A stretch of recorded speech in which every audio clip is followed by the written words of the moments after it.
ខ្ញុំស្មោះប៉ុណ្ណឹងហើយស្មោះប៉ុណ្ណឹងហើយមិនដេញឡើយនៅតែក្បត់ខ្ញុំទៀតឬមួយរូបខ្ញុំជាមនុស្សចោលម្សៀតនាំឲ្យចង់អៀតទ្រូងព្រោះស្នេហ៍ថ្នាក់ខំធ្នមមិនអោយតោះតែនៅតែក្បត់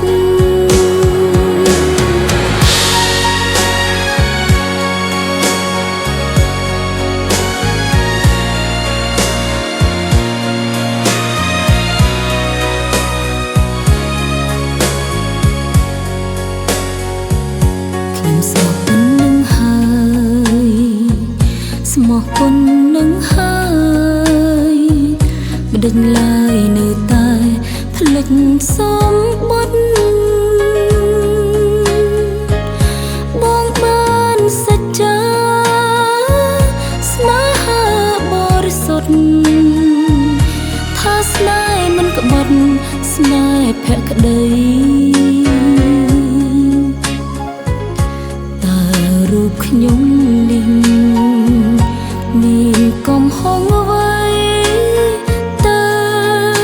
នេះបង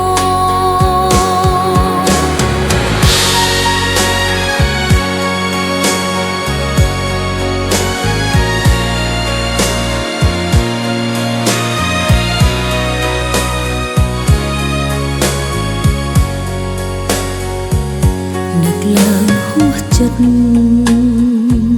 ហួសស្ដាយពេកពិតស្ដាយចិត្តដែលស្នេហ៍ប្រែសើមកឈឺចាំម្នាក់អើយ